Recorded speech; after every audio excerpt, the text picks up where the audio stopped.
A vecchia scurtacata. C'è stava una volta, in un regno che chiamavano Roccaforte, un re giovane che faceva la bella vita tra vizi volgari e divertimenti sfrenati. Il re era convinto che nessuna femmina poteva resistere a esse. Un giorno, a roppunere i soldi nuttati di fuoco, mentre stava tornando al castello, sentette una voce incantevole cantare. Issa vedette una figura di una femmina, incappucciata innanzi alla casa di questa, e si è innamorata così assai. Il re ha domandato: «Signorina mia bella, come mai non ho mai sentito la voce vostra? Come vi chiamate? Quanti anni tenete?» A guaglione, sentendo la voce del re, se ne trasette subito.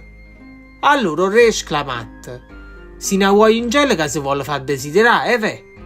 Io sono un uomo che sa pure corteggiare». Il re tornato al castello e jette subito in da stanza sua.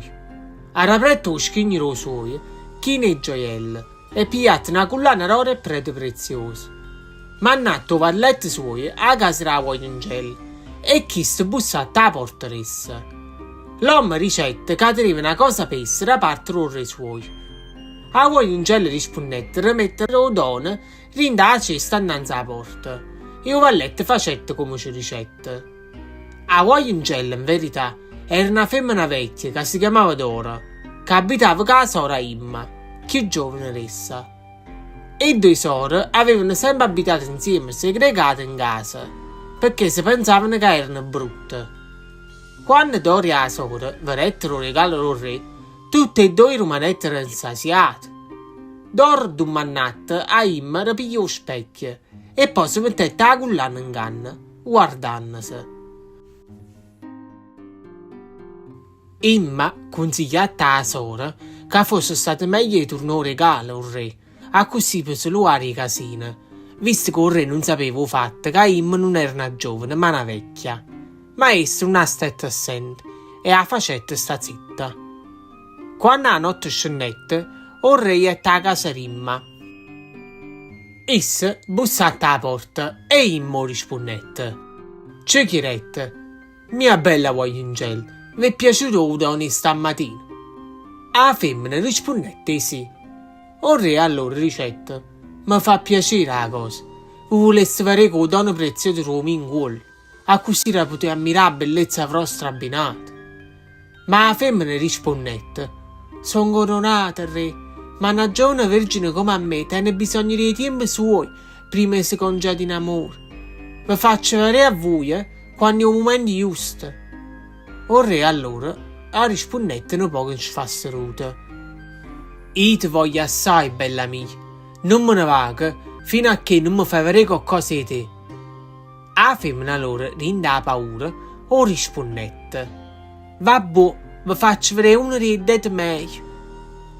Il re accettate e a così Dora ricetta la sora ricerà la mano e appoggiato il ritresse attraverso lo spioncino della porta.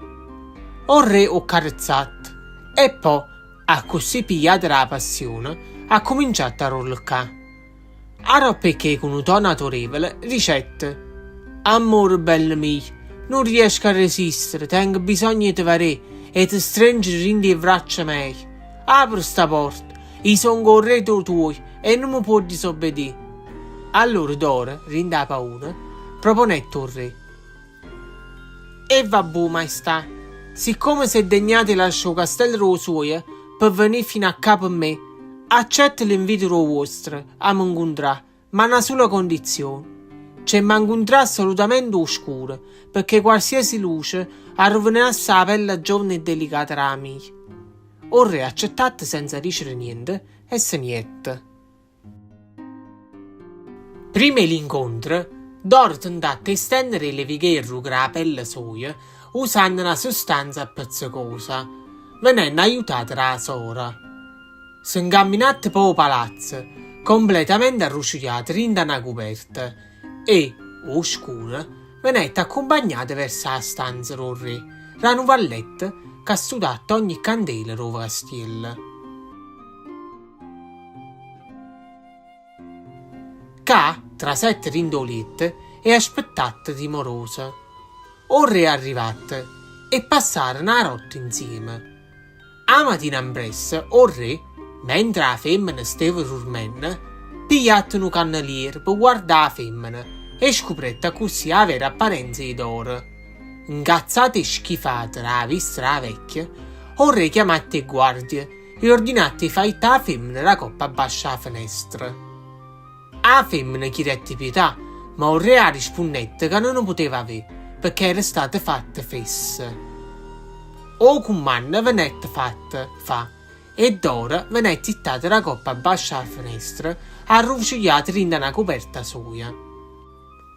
D'ora si riuscette a salvare perché rimanette imbegliata fra i rami in albero grazie alla coperta. Subito a ropp passate una vecchia magra di bosco che si imbattette in d'ora. All'inizio, a prima vista, la maga si mettette a ridere a vedere la vecchia appesa all'albero. Dora ha supplicato l'aiuto e la maga, per pietà, ha liberato. Ha accarezzato, ha abbracciato e ha cominciato a rallattare. La maga ha domandato che era successo e Dora ci contatta tutto quello che c'era successo. La maga allora, mentre stavano allattando, ci dicette: «Figlia mia, non ti preoccupare, ci penso io a te. Ti risolvi io i problemi tuoi. Te solo ricordate di pigliare cura e qualcuno che ti vuole bene assai. Chiù e qualcuno altro, come sto facendo con te, per non avere più disgrazie nella vita tua». A così facendo, la vecchia maga praticata l'incantesimo e Dora caretta in un suono profondo. La maga così scoparetta rinde il bosco. La pelle d'oro magicamente ha cominciato a ringiovanire e i capelli suoi raiang si colorarono nel rosso. A troppo poco, o re, bagnato in una battuta di caccia, passate da quelle parte e si imbattette in d'oro, che si era poco sfiatata e confusa. Esso rimanette incantato dalla vista che la bella giovane, per i capelli rossi, non sapendo che si trattava della stessa cristiana a cui ci aveva dormito la notte prima. O re, così ammaliata dalla bellezza della femmina, decidette a sposare e poco dopo avvenette celebrato un matrimonio, a cui la sposa invitò Tim, ma nanna ce ne vestiti di lusso e certe gioielle. Imma gli attà la cerimonia e venette chiamata in disparte dalla regina. La regina rivelata a Imma che era la sora d'oro e ci dicette: «Imma, non sacci che è successo, ma mo che sono diventata la regina, non ti preoccupare più, e da qua, e può domandare tutto quello che vuoi. Mi solo promettere che mandino il segreto che si mi sor. Se io scopro, può essere cacciato l'oriame e nessuno ti vuole credere». Imma accettata lì per lì, ma fornuta la festa, la femmina non sono letti, dicendo di essere la sorella della regina. Ovviamente non venette creduta. Dora si mettette in mezzo e ci dicette che se n'era io, altrimenti avessero perduto tutto. N'ha mandata via, ma Imma seguette fino alla camera da letto e insistette per umanella. Anzi stette, chiedendo alla sora come avesse fatto a diventare così giovane e bella. E Dora, a roba che c'aveva detto più una volta che non lo sapeva, esasperata, si inventata che si era fatta scurtare. Andra satta arrivato il re e Dora, chiene paura, ha covatta la sora. La femmina così passata la nottata di nozze con il re.